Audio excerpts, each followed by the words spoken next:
যখন আমরা কোনো আঘাত পাই বা যখন কোনো ব্যথা হয় শরীরে, তখন অনেকেই আমরা মালিশ দিয়ে থাকি। তো মালিশটা আসলে কতটুকু উপকারী এবং কতটুকু ক্ষতিকর সেই বিষয় নিয়েই আজকে আলোচনা করব। আসসালামু আলাইকুম, আমি ডাক্তার কাজী তানভীর আফজাল, অর্থোপেডিক বিশেষজ্ঞ এবং ট্রমা সার্জন। আজকে খুবই কমন একটি টপিক নিয়ে আলোচনা করব। গ্রামে বা বিভিন্ন বাজারে দেখা যায় যে মালিশ দেয়া হয়, অথবা ঘরে আমরা নিজেরাও অনেক সময় বিভিন্ন জিনিস দিয়ে মালিশ দিয়ে থাকি।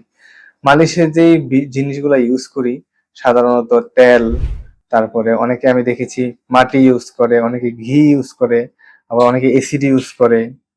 এগুলা চামড়ার জন্য মারাত্মক ক্ষতিকর। এই কেমিক্যাল, এই কেমিক্যাল দিয়ে আপনার স্কিন ইরিটেশন হয়, এবং যখন মাটি বা এই ধরনের এসিড বা এই ধরনের ইরিটেন্ট কেমিক্যাল দেয়া হয়, তখন এর কারণে আপনার চামড়ায় অনেক সময় বার্ন পর্যন্ত হতে পারে, টিস্যু ড্যামেজ হয়, এবং আপনার ইন্টারনাল যে টিস্যুগুলো আছে ওগুলাতে অনেক বেশি প্রেসার পড়ে, হেমোরেজ পর্যন্ত হতে পারে। যখন মানুষ আঘাত পায়, আঘাতের পরে অনেকেই মালিশ দিয়ে থাকে। যখন একটি আঘাত পায়, আঘাতের পরে এমনিতেই ইন্টারনাল হেমোরেজ বা কনসিল হেমোরেজ বলে, ভিতরে কিছু কিছু রক্তক্ষরণ হয়।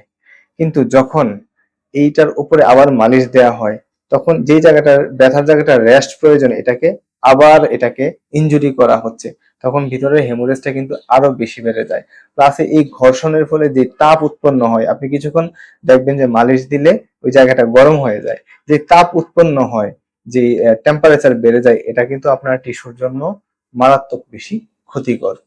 তো আমি এরকম পেশেন্টও পেয়েছি, মালিশ দেওয়ার কারণে তার সেলুলাইটিস মানে চামড়ার নিচের যে ইনফেকশন ওইটা হয়েছে, নেক্রোটাইজিং ফাসাইটিস, যেটা খুবই ডেঞ্জারাস এক ধরনের ইনফেকশন, ওইটা পর্যন্ত হয়েছে। এই নেক্রোটাইজিং ফাসাইটিস যদি কারোর হয়, সেই ক্ষেত্রে 40-50% পেশেন্ট বাঁচেই না, মারা যায়। এটা ডেথ রেট, এটা ফাটাল একটা ডিজিজ, ডেথ রেট অনেক বেশি।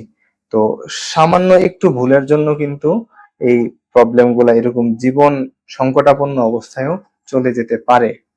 তো এই বিষয় থেকে সাবধান হওয়া প্রয়োজন সবারই, এবং এই ধরনের মালিশ, সকল ধরনের মালিশ দেয়া থেকে আমাদের অ্যাভয়েড করা উচিত। প্রবলেম হলে অবশ্যই আপনি নিকটস্থ ডাক্তারের পরামর্শ নেবেন, হাসপাতালে যাবেন, যারা অভিজ্ঞ বা এই বিষয়ে যিনি বুঝেন, ডাক্তারগণ এবং হাসপাতাল স্টাফ, তাদের সাথে আলোচনা করে পরবর্তী চিকিৎসার ব্যবস্থা নেবেন।